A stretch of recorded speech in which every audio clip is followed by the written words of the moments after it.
Good morning student.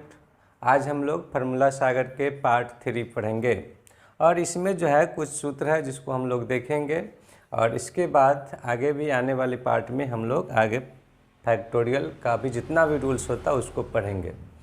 तो formula सागर का जो है ना ये पार्ट 3 है जिसको हम लोग पढ़ेंगे।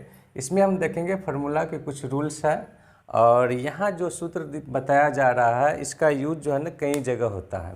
जैसे हम औसत निकालने में भी इसका यूज कर सकते हैं, इकाई अंक निकालने में यूज कर सकते हैं और योगफल निकालने में भी इसका यूज करते हैं। पहला हम देखेंगे कि प्राकृतिक संख्याओं की योगफल। तो प्राकृतिक संख्या के जब भी हमको योगफल निकालना होगा तो इसका सूत्र होता है कि n इंटू एन प्लस 1/2 है ना, n इंटू एन प्लस 1/2 यदि हम करेंगे तो इससे हमें प्राकृतिक संख्याओं का योगफल निकल जाएगा। एक एग्जाम्पल लेके भी हम यहाँ देखेंगे कि 1 + 2 + 3 + 4 प्लस ...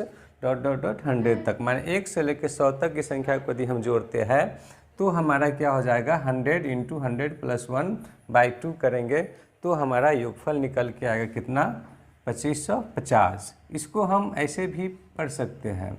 जैसे क्या करेंगे हम यहाँ पे जब भी हमें 100 तक निकालना होगा तो कुछ थोड़ा सा दिमाग लगाएंगे हम इसमें। 100 इंटू 101/2 कर लेंगे फिर भी हमारा आंसर आ जाएगा और इस प्रकार से जो हमारा आंसर आ जाएगा कितना 2550 यहाँ पे आंसर आ जाएगा। तो इस प्रकार से भी हम चाहे तो बहुत ही कम समय में इसका आंसर ले आएंगे। दूसरा सूत्र है हमारा यहाँ पे कि प्रथम n प्राकृतिक संख्याओं का वर्गों का योगफल। अब इसमें क्या होता है, इसमें औसत भी दे देता है और योगफल भी निकालने के लिए दे देता है। तब यहाँ पे देखेंगे कि इसका जो सूत्र होता है n इंटू एन प्लस 1, इतना याद रखेंगे, n into n plus 1 into 2n plus 1/6। अब जैसे हम यहाँ पे देखें कि 1 का स्क्वायर प्लस 2 का स्क्वायर प्लस 3 का स्क्वायर प्लस ... 20 का स्क्वायर, इस प्रकार से हम देखें तो 20 इंटू 20 प्लस 1 और 2 इंटू 20 प्लस 1 कर लेते हैं और बट्टे जो हमारा 6 हो जाएगा। कितना होगा 6। अब इस प्रकार से यदि हम इसको सॉल्व करेंगे तो ये हो जाएगा 20 गुने 21, इस दोनों को जोड़ लेंगे तो 21 और इधर हम इसको सॉल्व कर लेते हैं तो 20 दूना 40 41, इतना इसको हम सॉल्व करते तो टोटल आंसर हमारा आएगा 2870।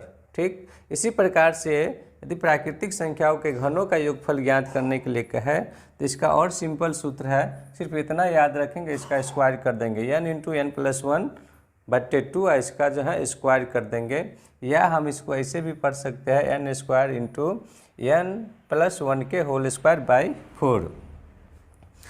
यहाँ हम एग्जाम्पल में देखें तो एक का क्यू है, 2 का क्यू है, 3 का क्यू है, इसी प्रकार से यहाँ 10 का क्यू होगा और इस प्रकार से यदि हम निकालेंगे तो 10 गुने 11/2 का होल स्क्वायर कर लेंगे और इस प्रकार से हमारा आंसर हो जाएगा 3025।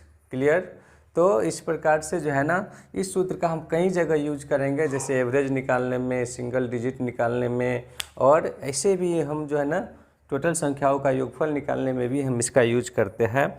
इसके बाद जो हम लोग पढ़ेंगे तो फैक्टोरियल से संबंधित जितना भी सूत्र होगा उस सारा को पढ़ेंगे और फैक्टोरियल में भी जो है ना हमें इकाई अंक निकालने की बात आता है, सिंगल डिजिट निकालने की चर्चा होती है तो उसे भी हम निकालने के सीखेंगे निकालने के लिए। ठीक है, आज तो यही